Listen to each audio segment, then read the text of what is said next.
يستبشرون ابن بالترو بنعمة سبو نعمة من الله أمراد الله وفضل إبيدار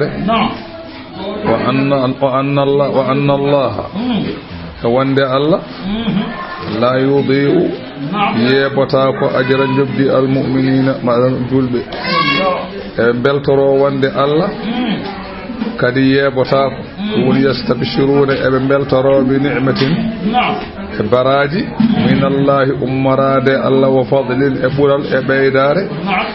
بلترو وأن الله وند الله كذي لا يودي ويبتاكو أجر جبدي المؤمنين بين الله قوم الذين نبين استجابوا لله والرسول من الله جابين وبي الله جابين لا الله من الله صلى الله عليه وسلم يدي يلتود ولد مثلا أهد أنني بعد شغل ما أصابهم شغل ذهب بالقره قوته جوان الذين نوادني بأن كري أحسنوا منهم من غندو دا إن مجيني أمد ببئي دفتاد الله واتقوا كل رون دا دين لار الله بأن دين واد من أجر جبد عظيم موني ننكو الجنة الذين نبأن قال لهم الناس مواجه قوتن ويه نعيم بن مسعود الأشجعي كنون أون جولد ويته وويبه إن الناس أبو سفيان أوندي بهم قد جمعوا لكم غاندي كوي بندنتني أون إبنجي جولاد أون ɗum noon fakhshawhum ndentoɗeɓe kuleɓe wata jeheton de fazadahum nde wa haalni ɓe ngol konngol de ɓeydi ɓe imanan gonɗinde Allah e yenanede qalu ɓe mbi hasbunallahu yoni min Allah kay alhaali mum wa ni'matare alwakilu boyleteɗo fiekuji andi oɗo abu oɗo anani oɗo ibnu mas'ud asja'i wiyama ko kanko ko julɗo o hawrino noon kanko abu sufyana o waddino ene laaɗo Allah fodore ewa ɓe kawra nokku goto no wiye badru sugra hare hitande wonde on nokku noon wiyama kala hitande arabe ɓene kawra ɗon ene jeeya ɗon marchandise aji mumen kanko Abu Sufyan noon o fododiri e nelaɗo Allah maga ngar ɗon joni noon Abu Sufyan ummima Makka kañum e wondiɓe mum ɓe gari ha ɓe jettima masala anani de nokkunu wiye marra zaharan ɓe gari ɗon Allah weddi e ɓerɗe mabɓe kulol kanko Abu Sufyan wayno kulɗo ni bimo wayno kulɗo ni o hawre Nu'aym ibn Mas'ud al-Asja'i hawre oɗo gorko Abu Sufyan wimo ya Nu'aym min de mi fododirino e Muhammadu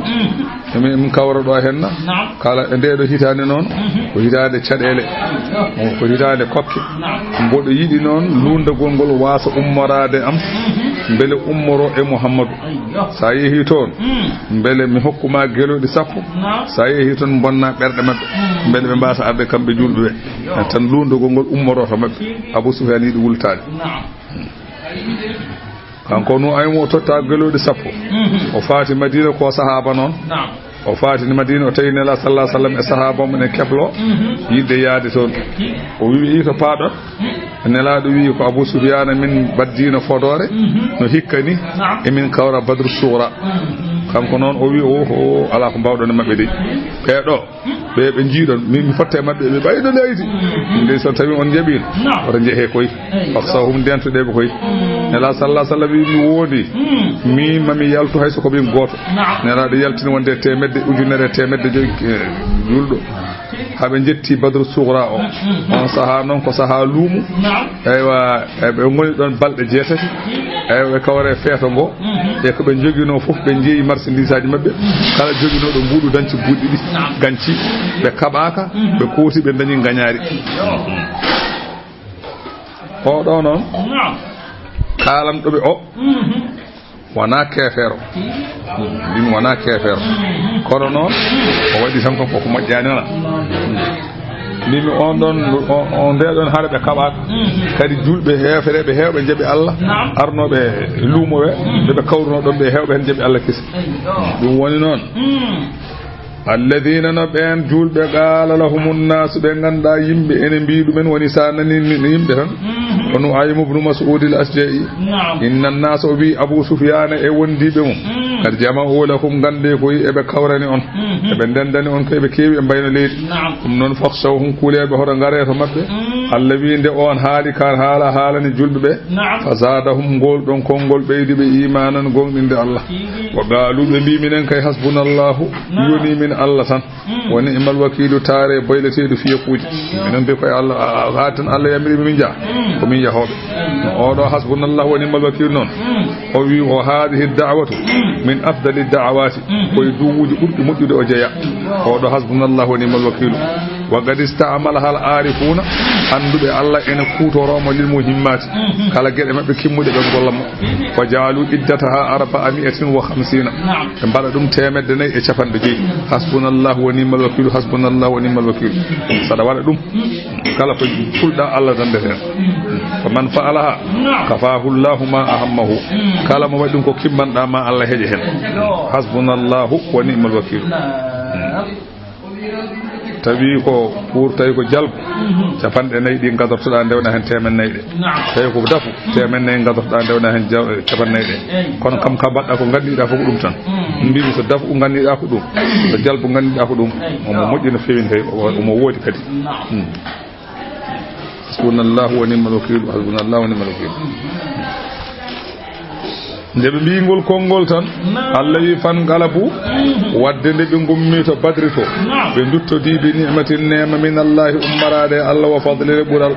ɓalli maɓɓe ne kisi ɓe dañi gañaare Allah wi lam yamsashum su'un kala ko boni memani ɓe toon wattaba'u ɓe ndewi ridwanallahi weliya Allah ɓe ɗoftima Allah enela ɗum e ko jalti ko wallahu lamɗo Allah noon zu fadlin ko joom ɓural azimin manggal e yimɓe ɗoftiɓe mo innama zalikum Allah wi ay biɗon yimɓe nana pari on o ali ay on de ash-shaytanu ko seydane yo khawwifu en hulbina on awliya'ahu sahilabum heferebe Allah wi fala takhafuhum hodo kulebe Allah wi so don kule wa khafuni kule kam ko kule heferebe onon julbe ko kule heferebe so kule kam in kuntum mu'minina bayde kon golɗumbe gonga tadi ko gon julbe gonga ko hulke hefero ko Allah wala yahzunka horsunine alladhina nabyan yusari'una ba'da badda dandu fil kufri e wonde heferebe yimɓe tan naata keferu naafige ɓe naata keferu ɗum hoto sunine an ɗum hoto haydara sabu innahum kamɓe lan yadurrullaha ɓe mbawa lorlude Allah shay'an hay hunde e ko mbaɗata ko ko innama yadurruna anfusahum ɓe lorlatan koye maɓɓe yuridullahu Allah muy kay ko Allah ja'ala lahum haddande Allah wasa waɗandeɓe nde Allah wasata waɗandeɓe gueɗal ko ɗum Allah muy fil akhirah l'akhara Allah muy o wasde waɗandeɓe gueɗal to l'akhara hoynaɓe nannaɓe jeygol ɗum de Allah muy wala hum ne woni be kay azabul lefte kay azimun mawdatu jeygol Allah wi innal ladina ishtarawul kufra so tawi ko ben wostitibe keferu bil iman e limanam wonno be julbe ngoppi dum gonti heferebe Allah wi lan yadurullaha shay'an be baba lurlude Allah e ko be gonata heferebe ko hay tus wala hum ne woni be kay azabul lefte alimun mus wala yahsabanna alladhina kafaru ko sikku ben heferebe ko heferebe cikkude annama numli lahum ko min munyani be ko min juuni ngurde meje mabbe ko e ko min dokkata be neemaji ko e ko min dokkata be di galliji jodi e di do pajaroji to be cikkude khairul li anfusihim ko buri en buri mojjande be de ha wana jamde wonande be de ko min badanta be non ko wana jamde ala innama numli lahum Allah wi ay ko min muñini be ko andi ko atta min muñande be wali yazdadu isman belebe beydo hewde bakkatuji tan kefere no juutiri balde fof non boy mum beydorto bimi no juutiri balde fof de wonno be to wadde ko boni ni andi ko bare beydorde ha wala hum ne woni be kay azabul lete muhinun de ganduda ko koynaji ma kana Allah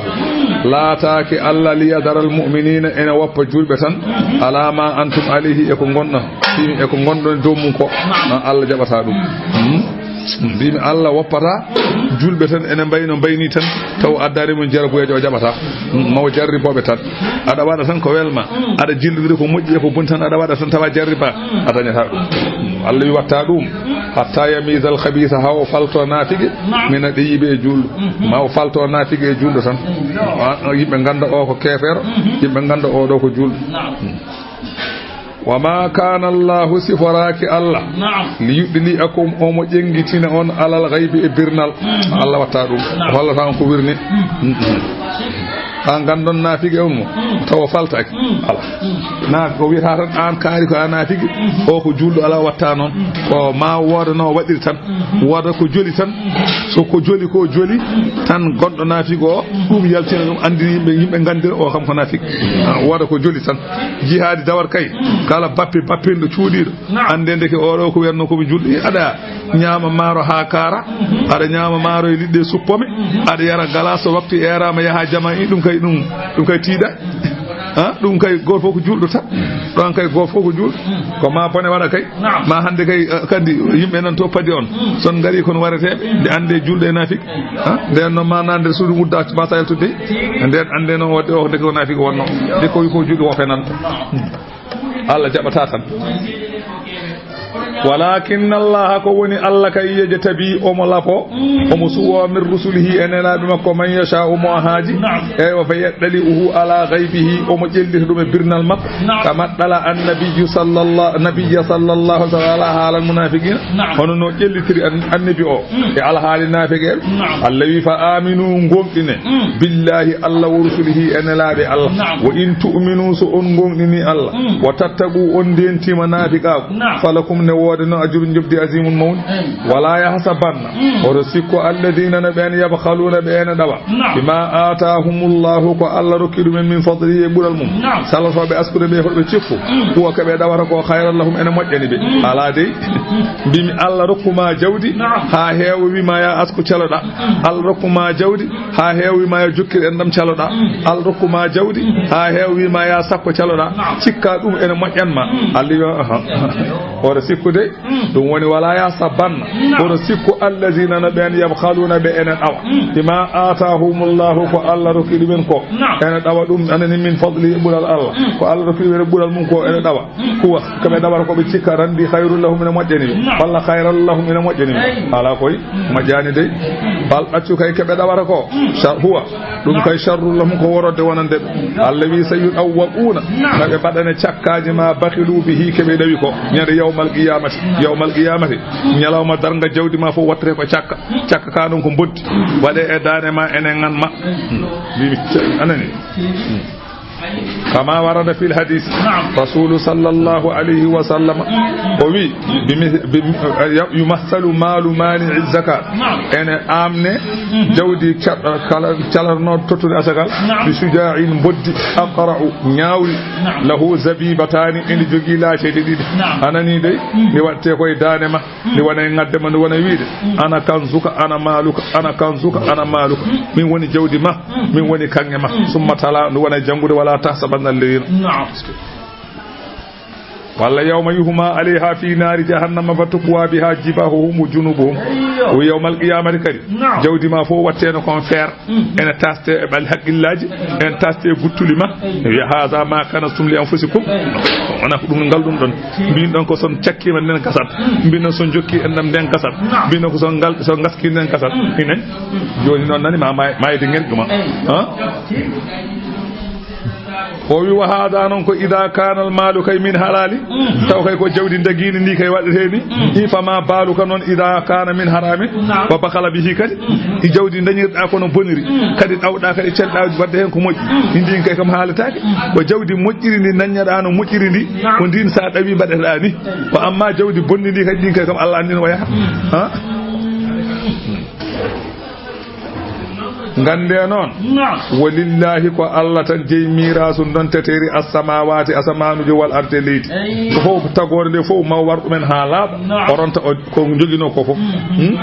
wallahu lamdo Allah noon bima ta'maluna ko golloton khabir ko kumpiti foy jazikum bihi kanko woni to ɓowon ɗum woni noon faka annahu illi qala la ma'ana lil bukhli bil mali dawde jawdi ala fa'ida fa innahu lillahi yulihi liman yasha'u ana jawdi ko Allah jeyi Allah rakarma wala li yasrifahu kala fi ma amara bihi wana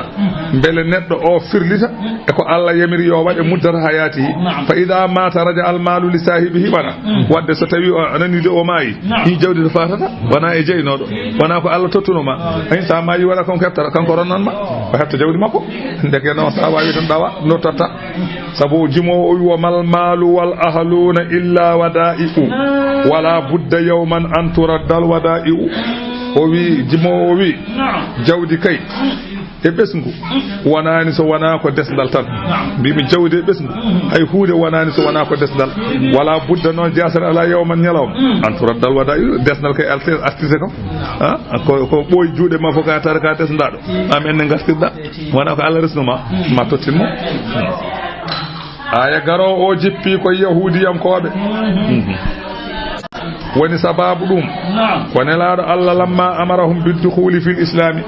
nelaɗo yamiriɓe ɓe naata diine ko iqama salati e ñibde julde ko ita az-zakati tottude asakal wa an yuridullaha gardan hasanan nelaɗo Allah wiɓe yoɓe ñamlu Allah ñamane moƴƴere dala kubara ul yahudi mawɓe yahudi en koɓe ñande hen tawanoɓe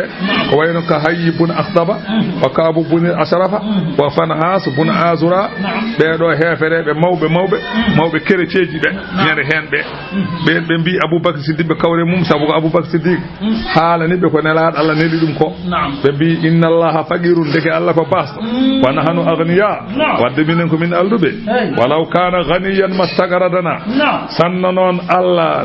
ko galo wonno ndeke ñamlota ko min ɓe mbi Allah addan ɗum ñamlade ɓe kañum ko basto eywa kamɓe enen keɓe alduɓe Allah noon jaabiɓe konngol garowol ngol Allah wi laqad sami Allahu wallahi Allah dey nani qawla alladhina kongol ben qalu winobe inna allaha alla kay faqirum ko bas wa nahnu aghniya'u minen ko min aldu winobe non be wallahi alla wi nani kebe kaali ko alla wi sanaktubu ma min jamir yo windi ma qalu kebe kaali ko winde e kayitaji mabbe nyande yawmal qiyamati be jobe wa qatalahumul anbiya ma min bindu kadi kebe baranno annababe khayri haqqin ko wana gonga wana qulu min biyabe nyande yawmal qiyamati e demgal malaikaji be biyabe zuqu mede azaba lefte alharigi de ganduda ko cumoje zalika ay ɗeɗo lefte bima qaddamat ko ardinno ɗum aydikum juuɗe mon e ko mbaɗanno ɗon e bonande wa ande wonno ko ɓuuri hewde e bonande ko jungo waɗata ɗum ko ɓuuri hewde e bonande ko jungo waɗata ɗum noon o wi ɗum ɗo koko ardinno juuɗe mon wa anna allaha ay Allah laysa bi dhallamin wona toñowo lil abidi wonande jiyaɓe Allah toñata hay goto sabu ko leptuma nannuma jeygol ala ko mbaɗɗa alladina no ɓen qaalu winoɓe nelaɗo Allah inna allaha Allah kay ahida ilayna o aadondirino e amen to tawreta Allah nu'mina hoto min gonɗin li rasulina nelaɗo yo nelaɗo hatta yatiyana bi qurbanin ha addana min mesan ko wiyete qurban ɗeɓe waade kono kurani ta'kuluhu naru ɗum ummoto ko jeygol do ummoto ko do a ƴettat hunde ndene zamanu Seydina Moussa en hadiɓe sa annabaɓe hadiɓe kala annabi nelaɗo eywa so tawi yimɓe mum so tawi ɓe jiiɗi andude walla ko gonga walla wona gonga ɓe ƴetta ko hunde jomum ittata hunde koyno mbaalu en walla wayɗa comme sadak ni waɗay huma ɗo tan jeygol ummodo asaman duppo hunde nde so duppi tan woni hunde nde jaɓama so duppani tan jaɓaka ɓe mbi noon kamɓe kerecieji ɓe mbi Allah wiɓe oto ɓe noto hay goto oto ɓe jaɓan hay goto so wona waɗa ɗum ɗon holla ɓe on dalilu so hollani ɓe on dalilu ɓe ngara e ɗum woni noon hatta yatiyana ha addana min bi qurbanin ko wiyete mallotal ta'kuluhu naru tawa jeygol ñaama ɗum fala nu'minu laka hatta ta'tiyana bihi min jogorani anani dey gonɗindema so wona ɗum ara kala Allah jaabo ali ko ɗum tan bismillah joni laaɓa Allah wi qul wiɓe qad ja'akum addanino on rusulun nelaɓe min qabli ko adiɓe bil bayyinati hujjaji ɓanguɗe ɓe gaddan annabaɓe adiɓe ɓe wonko gaddanno on kolli on wo billadi e nden hunde kadi qultum nde mbiɗon de kadi ɓe gaddino kono hatta on mbari mbete Zakariya o addanano on ɗum ni addini on ndi kono haɗani on mbari ɗum mbeɗa annabi Yahya addanano on ɗum addinino ndi kono hatta on mbari ɗum ɗum kay addude e wasde addude fof foti kono kay kono huɗaɓe tan Allah huɗe joni noon anani wo billadi e nden hunde qultum nde mbiɗon Allah wi joni falima qataltumuhum tawde mbiɗon on garodiri e Allah on gonɗinta neɗɗo garɗo e mon wi ko Allah nelli ɗum so wona addana on ɗum falima qataltumuhum wadde kamɓene ko mbartu ɗon ɓetade ɓe gaddini on in kuntum sadiqina ɓayde oɗon gonɗi fa in kazzabuka Allah wi seɓe pennima an Muhammadou ganda faqad kuziba fennanoma rusulun nelaɓe min qabli ko adinoma ja'u ben gardino bil bayyinati hujjaji bangudi wa zuburi gardino defte wal kitabi anani wa zuburi ko en kamilaji ko en kamil ibrahima wal kitabi defte almuni da ganda ko nudude gardino tawrete e linjila kono hatta pennam dum non fasbir kama sabaru an muhammadu muñ tan ne be muñiri ni aha kullu nafsin fama fittan yo fittan za'igatul mauti ko hemedata kaade ki mayta wa innama tuwaffawna ay jabe ay ko timminante don ujurakum jobdiji mon yawmal qiyamati ko nyalawma daranka bimi kala fittan ma may kono jobdi don ma daranga tan do henna do kabriji do ko saha safaron hello saha safaron pettal saha safaron furede ko dum tan wodi do kono jeygol haqiqa daranga tan bimi nata jeygol daranga do non saha safara menne seeda ala andine wonko woni ga pammi da wonko arata e saha fo hello hojjudu way kono so tida yo joni bada désordre tan naweda do wuro sogi da badda dépôt wana sa fo police sa fuftuma en sa haali e jabono no silence fuftuma pula ndejja kono piggal haqiqal ko manje hakaso do ko pural tan non mimi ganale do ko purali woni do wa innama ruwaffawna kay ay timminanti don ujurakum jobjiji mon yawmal qiyamati ko nyalawma dargo allawi faman zuhziha kalama woɗɗitina anin naari ga jeygol wo udkhilana na aljannata aljanna o de faqad faza malama yo Allah wattu ene ben wa mal hayatu dunya wanani dam do ngurdam aduna dam jiyata illa mata ul ghurur so wana ko komte aduna tan ko tiya tartan aduna ko tiya tartan a wayra tan ne wala en wedi tan jon tan ha wonta go way ko no film cinema ni ada ndara tan anani tuy so boy tan wonta tan balal golal aduna ko non way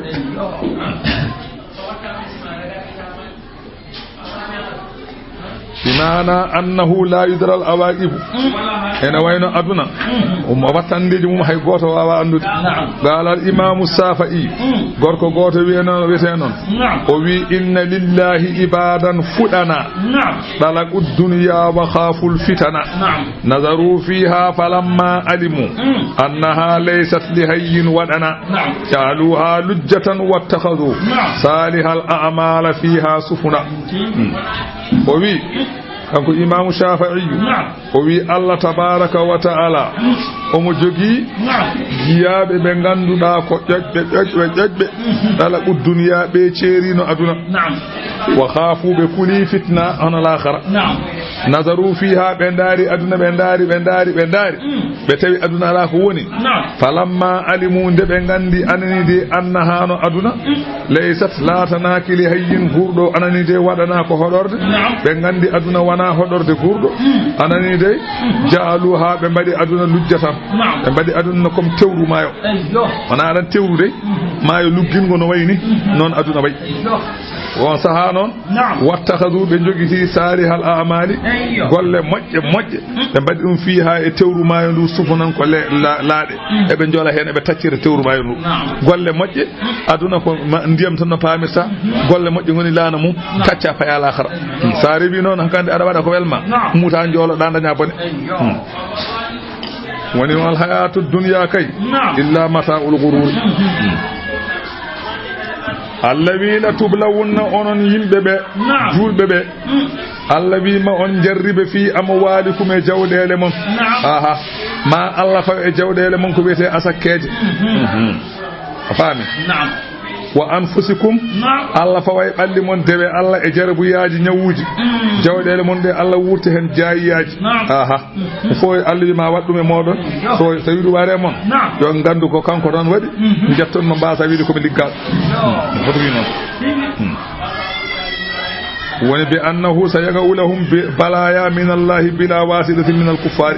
Allah ma yane modon jarabuyaji ummorade Allah tawana hay goto wadane mon atan anani wayno to e kathiran kewde e jawdele mon e balli mon e pittali mon fo ma Allah wurti makko wurtede e modon nya taw ma Allah du e modon tawni wana kefere wadi jawdi ma tan bona fina tan maya fina tan nyawa taw hay goto wadani Allah noon o yamiri on bisabri on mun so ɗum waɗi li anna aljannata uffat bil makarih nde wonno aljanna heɓata ko so wona daña ko saɗi ma mbaɗa ko muusi nde daña aljanna ya welta kadi ya naɗa aljanna heɓatade